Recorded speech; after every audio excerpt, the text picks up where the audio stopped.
Hello, everybody, and welcome to the Tatiana Show. This is a continuation of a previous episode, but it's all its own episode on its own. I don't think that made sense. But we did lose a Josh, and we did gain a Kat. So, Kat, Murti, thank you so much for joining me on the Tatiana Show again. Thanks for having me back. Awesome. So we've got a lot of good stuff that we could talk about today.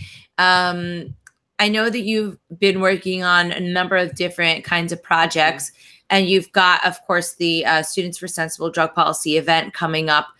What is it, March 3rd through the 5th? 2nd through 5th, yeah. 2nd through the 5th. So let's open up with that, because people are planning out their months. They're wondering where to go if they want to learn about the drug war, and they got to put it on their schedule. So what's the scoop for this event? Yeah.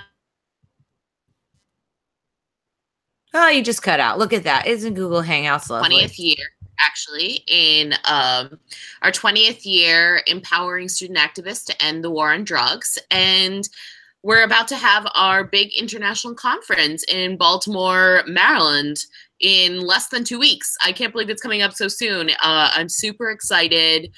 SSDP is now in, I believe, 27 countries, including the United States. And we will actually have chapter members coming out from, I think, 26 of those countries. And we would have had even more, except unfortunately, of course, the government got in trouble, really shut down some of our plans, denying visas for some of our activists. We've had problems with this in the past, but overall, this is going to be fantastic. It's going to be probably one of the biggest, if not the biggest, gatherings of young people who are working to end the war on drugs around the world. Yeah, it's going to be fantastic. Who is the main perpetrator of the war on drugs? Because I assume that it's the U.S., because we love to throw people in jail and harass everyone. So I'm sure that there's other countries with bad drug policies. But when you say the war on drugs, I mean, is that really a U.S. institution? I mean, are we number one in that? Well, it's a little bit hard to say that. I mean, certainly the United States has put massive pressure on countries around the world to adopt anti-freedom laws, basically, around drug policy. And the United States, of course, as with other things, does go around the world bombing countries, cutting funding, putting a lot of pressure in order to block more liberal, libertarian views on drug policy. On the other hand, within the U.S., we've seen a lot of wins for drug policy in recent years. And if you compare that to some place like, for instance, the Philippines, where we do have a chapter, we have some folks coming out from that chapter to this conference.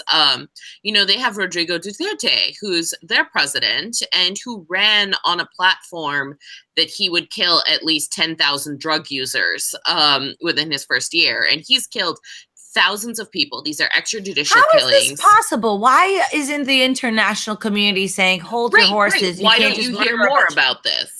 Yeah, it's extremely concerning to me. I mean, there is some news about it, but unfortunately, very few people are discussing this. It's a huge problem. We have all sorts of other countries around the world where, something as simple as drug possession, small minor amounts of drug possession carry a death penalty. Yes, we are winning in a real way. We are winning this war on people, because that's what the war on drugs really is. It's a war on people, and we're winning it for people, but we're so actually winning. I feel like there's just a lot of bad news in the world. What the hell are we supposed to do with all this? I mean, look, you got people in North Korea, they're getting killed. You got people in Syria and all of Yemen and all of the Middle East, they're all screwed.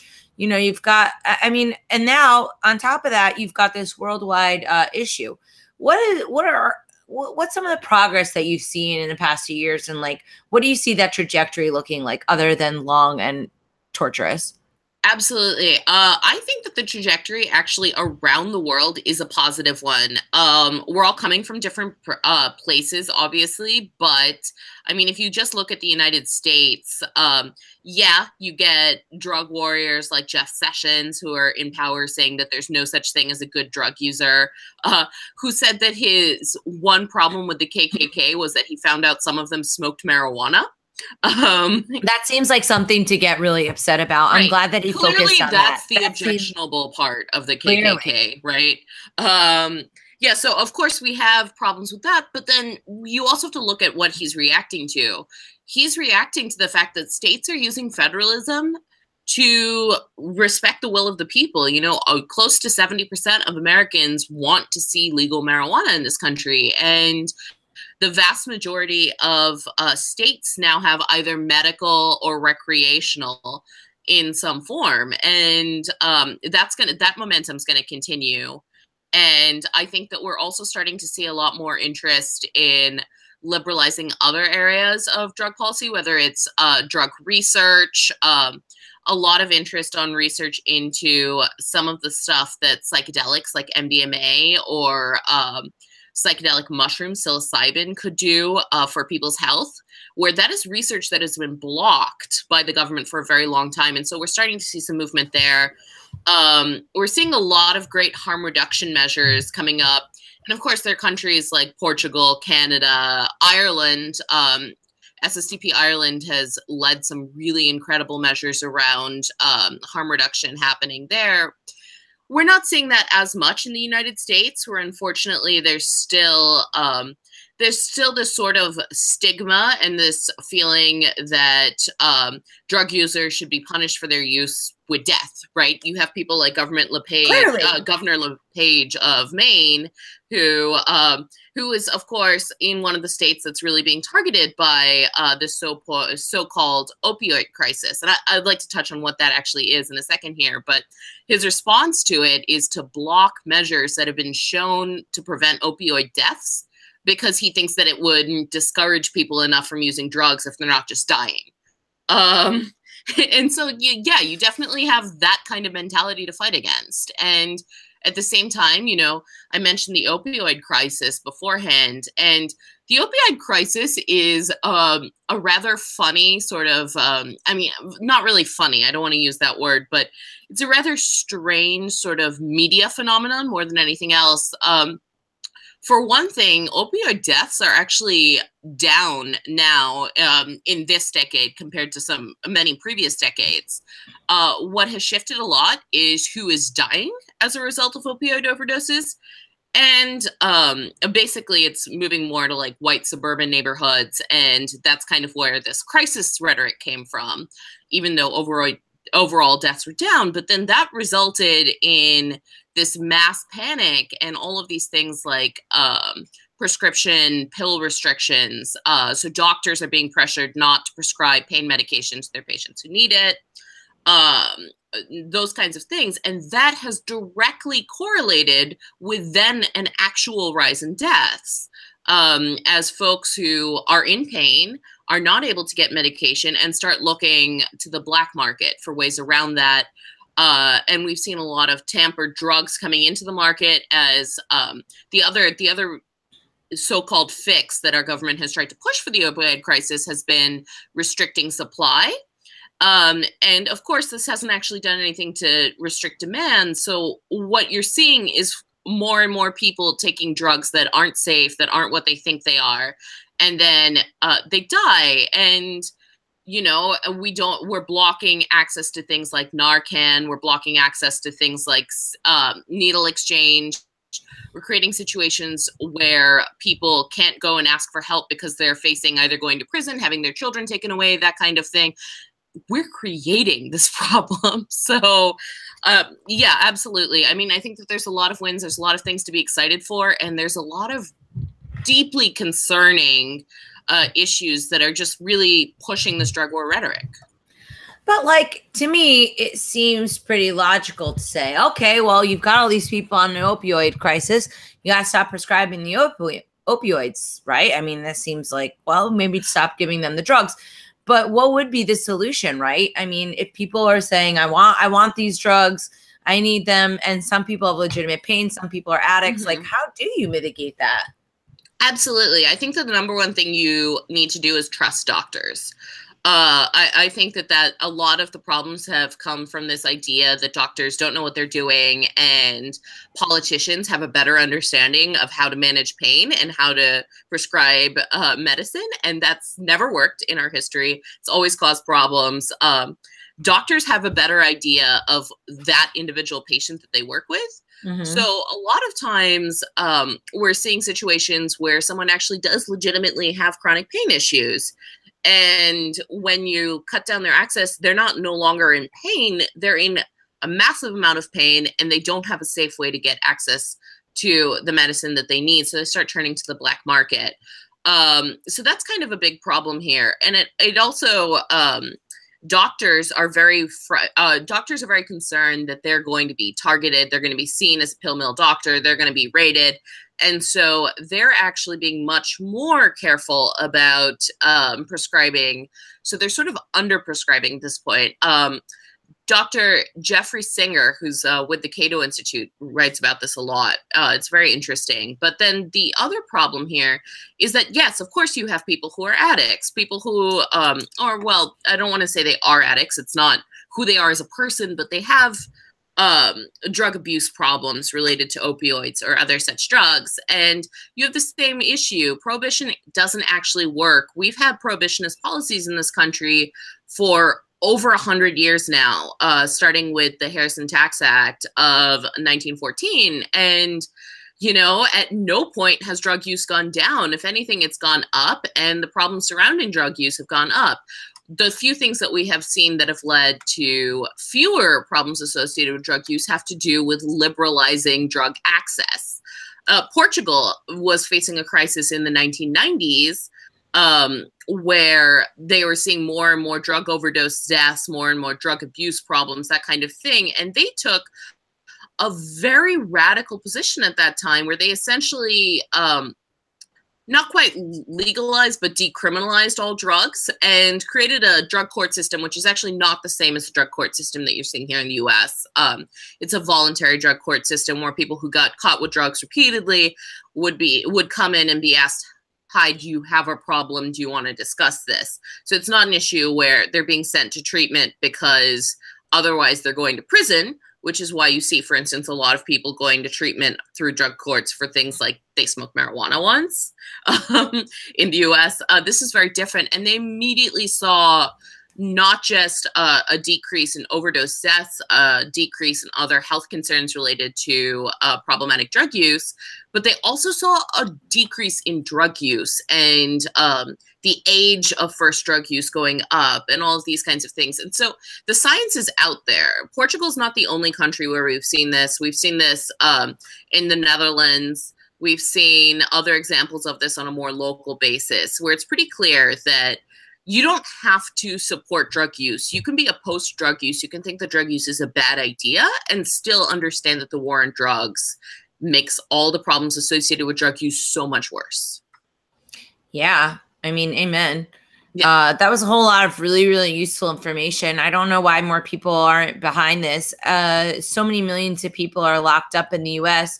I was just with Lynn Ulbricht down in Dallas, and we met this guy, Gideon. I'm going to be hearing from him, but his focus with his activism around the drug war is going to be on nonviolent drug offenders with life sentences. And it was like really crazy. Sorry, there's a lot of light in the room. I think it was like 17,000 people or something are on death row, or I mean, basically have like life imprisonment for all nonviolent stuff. And that's bananas. I mean, I don't know. I feel like so many people do drugs. And also you watch drugs on TV all the time. Like even family shows. I remember there was this show that I really liked called Parenthood. It was really kind of granola, but it was really sweet and sort of sincere as well. And there, you know, sometimes the family would smoke a joint. So funny. And it's like, it's not funny in the hood. It's not funny if you get arrested with that joint. But culturally, it's so acceptable. Culturally, it's fine, except for the moment that the cops show up. And, you know, I think that we can even take this a step further in places where where cannabis has been legalized, like Colorado. It wasn't actually legalized retroactively. So all of those folks who have decades-long sentences for crimes that happen. I mean, if you got arrested the day before it was legalized, right, you're still going to jail, right? And that's a huge problem. And these are people that we're overlooking. And, you know, the industry as well, the cannabis industry, as it's continuing to develop, unfortunately, a lot of the trade-offs that that are being made are agreements with local politicians to do things like, say, ban people who have prior cannabis convictions from being involved in the business. I mean, so for instance, here in Washington, D.C., where we do have recreational, you can see the poster behind me, but we don't have recreational sales here. We kind of have a weird patchwork system, but we do have a medical system. And for the medical grows, people who have been involved in growing cannabis in the DC area for decades are not allowed legally to work in these grows. Yeah, so the people who are actually getting the permits, who are able to start it, who are able to make the money off of it, are contracting with these individuals for a small amount of money on a consultant basis, because they're the people who have the actual knowledge, who know how to do this, but the government is keeping them out of that market. It's just, it's upsetting to see the way this whole show makes me hate government. Government just sucks so bad, right? They're so bad at everything. It's just ridiculous. Like listening to everything that Scott was just saying, and the need for the open mesh network stuff, like Misha was saying, and now this. I mean, it's like so blatantly obvious that they're so bad at everything except for sucking. I know it's like a very simplified way of saying it, but it's just appalling that this goes on. I mean, absolutely. I mean, I think it all the time. There is no way that you can look at the war on drugs, just really accurately look at the war on drugs, look at the results, and say, this is a war that is meant to prohibit people from taking drugs and that is meant to reduce the harms of drugs. Because on every measure, it makes everything related to drugs so much more dangerous, so much more violent, and so much more harmful. Yeah, I mean, and also think about all the wasted time and effort there is trying to lobby, trying to fight, trying to go against the system. It's so overwhelming. But this isn't. Oh, I mean, look, once I went into that prison and I visited Ross in there, I'm never going to forget that. I'm never going to forget about Ross. We're going to get him out and hopefully use that as a galvanizing moment to help liberate all these other people that maybe don't have someone as eloquent as Lynn Ulbricht to go around the country and sort of advocate for them. I know if people have been following attention to that, they actually just put in a petition to be hopefully heard by the Supreme Court. Right. And that's going to be something that potentially can set a lot of precedent if it's selected. So we're going to keep our fingers crossed. Ross's case is so heartbreaking, but it's also so important because if the Supreme Court does hear his case, there's a lot of questions in there that'll totally change how the drug war is being prosecuted online, especially, you know, the Silk Road and other similar sites where people are increasingly purchasing drugs in these online marketplaces. And there's just really not a whole lot of precedent. And what precedent there is, you have far fewer rights than you have offline. And so this is a huge issue. Well, it's bananas. And then listen to this. So Lynn did a talk, and I feel really versed in everything because I've been sort of so closely involved with the family and stuff. But one of the things that she told me was the second Silk Road operator, the founder of Silk Road 2.0. Do you know how many days he served in prison? Not many. Definitely less than double life. 16 days. I mean, how in the world can Ross Ulbricht be given double life plus 40 years, and then the second guy that they were trying to scare him away from doing it gets 16 days? It's like, well, look, that's a great deal. You could build a drug empire and you get 16 days of, you know, self-reflection and you go home. I mean, it's the travesty of justice. Those kinds of sentencing disparities, that's actually part and parcel of the drug war. You see over and over again, two people who were charged with and prosecuted for the exact same crime in the exact same place. And for whatever reason, perhaps it was because one got more media attention, one was a little bit more sexy for the cameras, Perhaps a lot of times it's related to race or socioeconomic background or something like that. See vast differences in sentences where somebody might be going home with community service and someone else is getting a life sentence for essentially the same crime. That's just unbelievable. Yeah, what happened to rule of law, right? Rule of law, federalism, all of these things that supposedly the Republican Party is so big on when it comes to the drug war, unfortunately. And there are exceptions, of course, but unfortunately, the vast majority of them throw them right out the window. It's unreal. I think it's just overwhelming, but you know, I appreciate all the work that you're doing, and people can go to that conference. You don't have to be a student in order to go, right? No, if people are in the Baltimore area, not at all. Anyone in the Baltimore area, DC area, it's going to be great. It's Friday, Saturday, Sunday. We're going to have programming throughout the day. I'll be moderating a debate on the role of capitalism in the drug war. I think that'll be really interesting. On the pro-capitalism side, it's going to be Nick Gillespie from Reason and Clark O'Neely from Cato, formerly from IJ. So that's some folks that you guys know. I'll be speaking on a panel there about how people from across the political spectrum are working together on this. That's just what I'm working on. There's a ton of programming, different folks from around the world sharing some of the work that they're doing in their countries, their regions. Yeah, and it's open to the public. You can just go to ssdp.org and check out SSDP 2018, the conference, register for a ticket. There's even one-day passes, so you could just come in for one day and see what's going on. Very cool. I like it. I don't know if I can make it. I'd love to pop down for a day if I can. Yeah, we'll We'd love to have you. Yeah, we'll have another conversation after that. That sounds good. So I know that we don't have like that much time today for the show, but I did want to touch on something that I had seen online, because you are one of the co-founders of Feminists for Liberty, yes. Right? Yes. And so you went to the Women's March. Yeah. So yeah, it was great. I consider myself a feminist, but I will be honest and find a lot of feminists these days to be annoying and sort of not really focusing on what I consider to be much more important issues. People are getting distracted right. with some side stuff. So, you know, that made me a little bit averse to going to the Women's March. I'm like, oh God, listen to these whiners. There's real problems in the world. So what happened when you went? Who did you go with? Like, what was your experience like? And were people open-minded?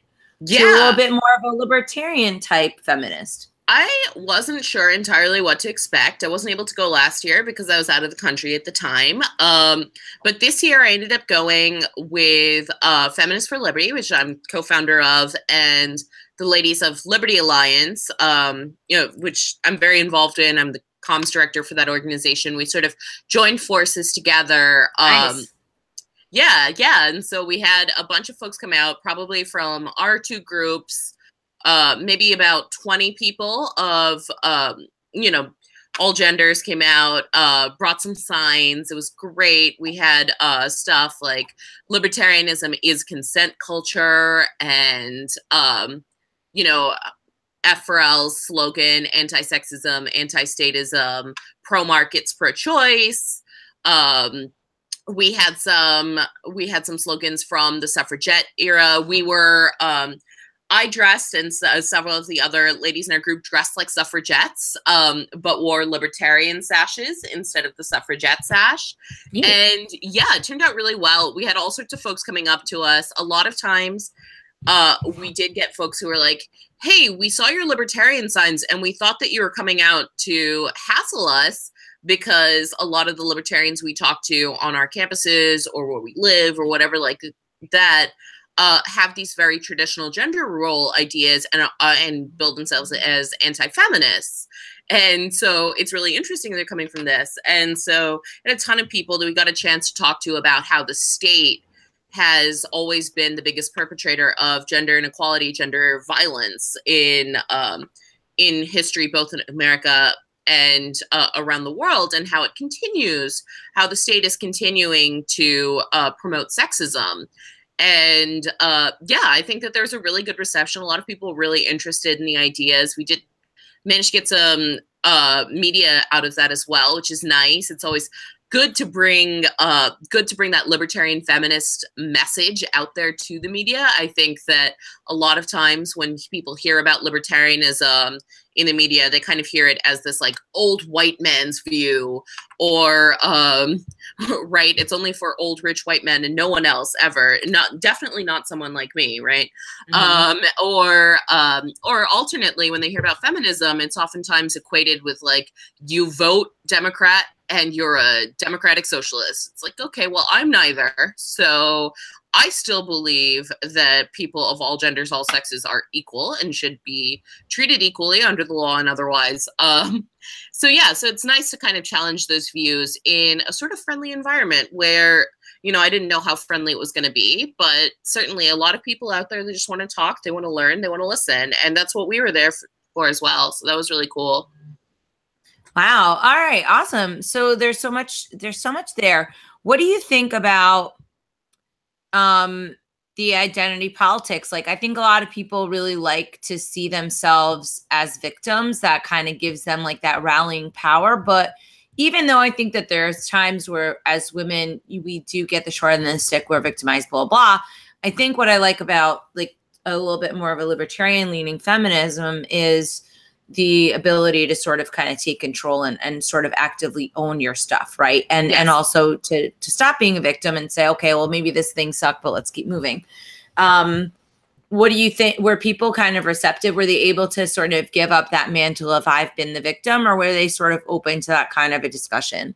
Well, I think that it's valuable to understand ways in which the state and other powers have hurt people. I mean, I think that if you totally gloss over that and pretend that it didn't happen or that it's not happening, you know, you can't fix anything, you can't create any change. But that said, that's not really where we want to stop. I mean, it's not enough to say, hey, here are some problems. We want to go out there and fix it. And we don't want someone else fixing it. We don't need the state coming in and telling us how they're going to equalize things for us. We just need them to get out of the way so that we can do things for ourselves. And yeah, I think that there are a lot of people who are increasingly interested in hearing that message.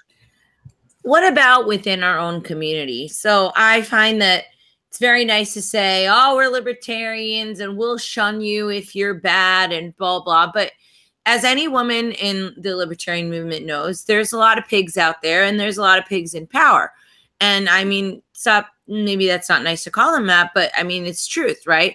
There's a lot of creepy dudes and they sort of get away with it. And yet within our movement, I'm not really sure what's been done in order to protect other women from this and to sort of have our own like Weinstein moment. And to be honest, I really think that there are some people that are pretty darn bad out there.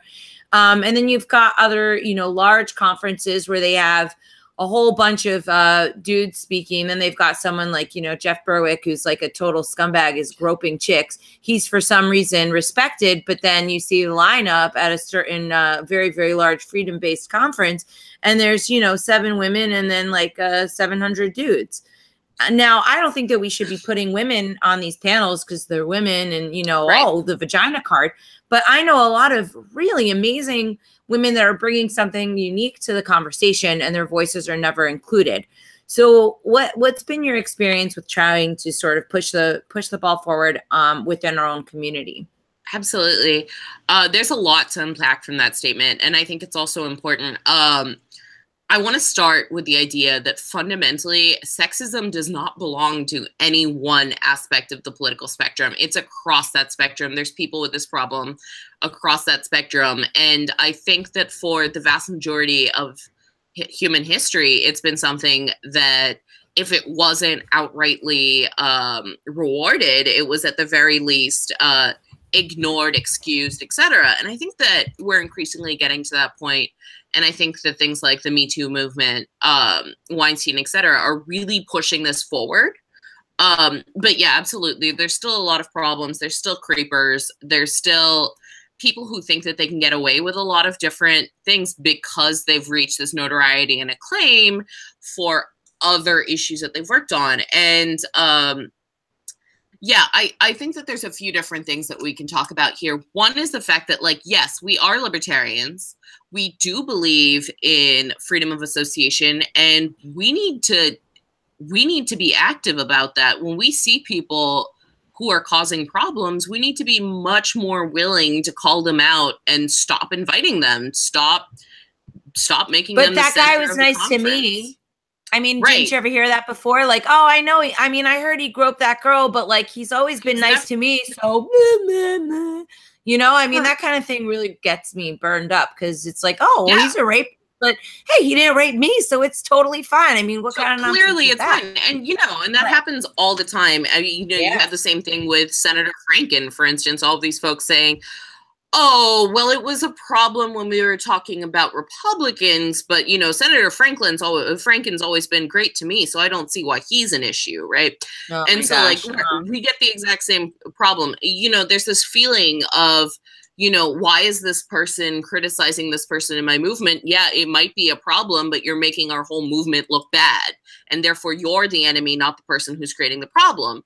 And I think that that's unfortunately a reaction we've seen a lot of times, where someone gets called out for being a sexual harasser, for being a sexual abuser, for something like that. And then the immediate turnaround reaction is, what's wrong with these women? Why weren't these women doing more to stop him? And then all of the criticism is around women who were tangentially involved, who were victims, who were not at all involved and knew nothing of what was happening, and very quickly gets pulled away from the person who's caused the obvious problem. And so I think that's something that needs to change in our society overall. That's not just a libertarian problem. That's a problem in our society. And I think we're increasingly getting to that point where that is changing.